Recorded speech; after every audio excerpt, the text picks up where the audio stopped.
Today, I'm going to be giving you guys my first impressions on the Curtis Blade Slim F3 Wharncliffe.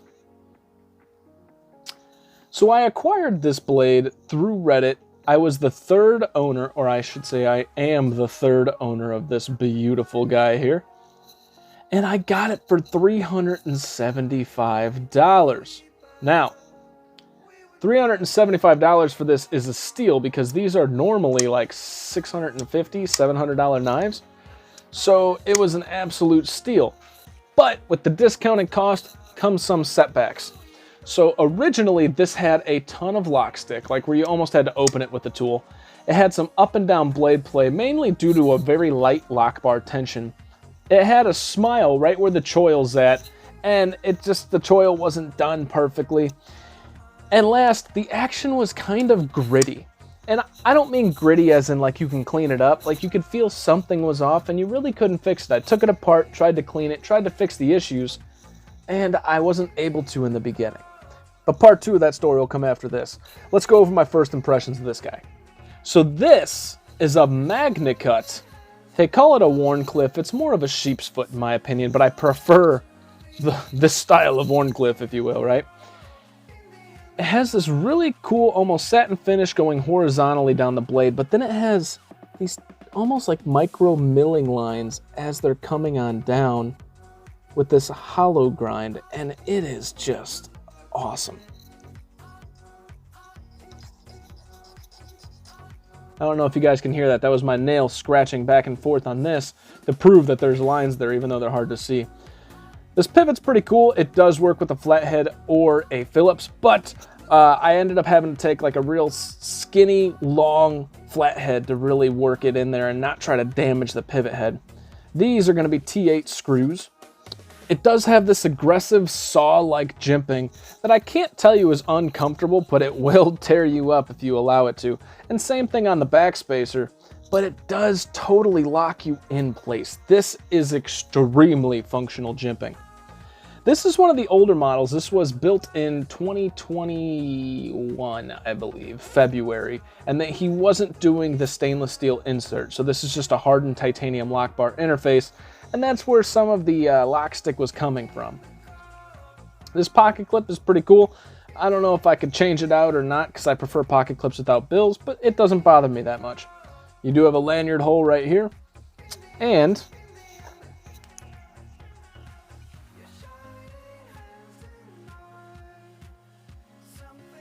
in an attempt to show you the inside while using too much flashlight, you have a ton of milling on the inside for weight relief. So that's very important to me because this is a titanium frame lock at its best. Yes, there's a MagnaCut blade, but there's a story behind the MagnaCut blade. And for $700, if you did not mill the inside of this, I would be extremely upset because the rest of this is a fantastic knife, but for $700, you're kind of like, what? And even then, it's still, is this worth $700? That's where part 2 of the story is going to come in, and I'm going to tell you why I think it is, but it's not for the reasons that you would think. So the action on this is actually really good. Now that we have it tuned in, you can reverse flick it, you can thumb flick it, but it's not as easy to do. The ergonomics when you're choked back feel okay, but I'm telling you guys, this knife is such a workhorse in the choked up position. This is my ideal EDC. This checks all the boxes, it carries perfectly. It's heavy duty, but not too heavy. The blade is ultra thick, so you can kind of really do some stuff with it, but it does come down to a pretty narrow behind the edge due to this aggressive hollow grind. These fullers are cool because they have his style in there, his little F3. It says Curtis right there. And then you go over to this side and it says F3. I like that. There's really no billboarding on the blade where this grease is. Let's get that off real quick. Where this grease is, you can see it says MagnaCut. And I'm cool with them advertising MagnaCut because that's one that you're proud to tote, right? So the action is great. It's going to carry pretty well, but it's going to be a little heavy. This thing's probably coming in at 4.5 ounces, plus or minus. I'll show you the real ones in the review, but I'm not going to measure it out right here. Blade stock, if I had to guess, that's like 160 thousandths. It's going to be real thick. Behind the edge, though, pretty good. It slices great. So my overall impressions of this knife alone, without part 2 of the story, It's a pretty badass knife. A great EDC style knife, but not a $700 knife. Insert part 2 of the story. So I get the knife in, I try to take it apart and do some minor tweaks to see what we can do about fixing it. And I just can't. So I talked to Satu Dave, which if you haven't checked him out on Instagram and YouTube, go do so. Very knowledgeable guy. And he's always carrying American-made blades. And I always seen his F3 and I was so jealous. And if he watches this, he could tell you. I messaged him a couple times. Like, the first time I didn't even know what it was. I'm like, I want that. And I don't even know what that is. So anyways, I was talking with him and he says that they have legendary warranty service. So I figured, you know, why not? Let's try it out. So this knife originally came in XHP blade steel. So you can kind of see where this story's going, all right? So I call up David Curtis, not knowing it's actually David Curtis. You're kind of starstruck even though, you know, you're like, holy crap. Picks up, southern accent, cool dude. And I tell him, hey, I'm in the hands of an F3 Slim Wharncliffe that I got off of the secondary for a pretty good price, but it has some issues. There's some lock stick, and he goes, hold on. You got it off the secondary? And I go, yeah. And I thought this was going to go south real quick. I'm like, yeah, I did get it off the secondary. And he's like, how many people have owned this before you? And I go, 2. And I'm like, in your head, you're going, oh man, no. No. And he's like, why the, and I'm going to put quotations in the air. Why the hell didn't the first 2 people reach out to me if it had these issues? And I go, sir, I cannot speak for them. All I can give you is the information I was given on the knife itself. And he's like, no, I understand, but I hate it when people do this. They just pass along something of mine with issues and it gives myself a bad name. And I'm like, I feel it. I understand, you know, and anyways, so I'm going on with it and I'm like, all right, so I did take it apart. I want to let you know that. And I tried to fix the issues, but I didn't do any major tweaking. And he flat out says, look, to void the warranty on this damn thing, he goes, you would have to cut it in half and try to weld it back together. And I still might honor it once. And I'm like, wow, okay, so what do I need to do? And he goes, normally I would send you a shipping label via email, but I'm all over the place right now. And if you don't mind just, you know, sending it to me and I'll send you my address. And I'm like, I mean, what's it going to cost me once it's done, just so I know ballpark figures? He goes, all warranty work is free, and I'll ship it back to you at no cost to you. So all I had to do was ship him this knife, right? He sent me an email form to fill out that I didn't actually fill out. I ended up answering an email, but I didn't have a printer at home to print something up and put it with the knife. So I put a little note with the knife, but I shot him back an email, basically thanking him for the conversation, which was fantastic. He kept talking even after the knife. He told me a story. The Curtis Blades Nano, which I don't know if you guys saw that. It's kind of like a chunky little guy. Somebody sent him in a Nano and said the blade snapped in half. And I'm like, how do you snap one of these blades in half? Like, you have to really be doing something special, right? And he goes, oh, they were. He said, they were trying to baton with the Curtis Blades Nano.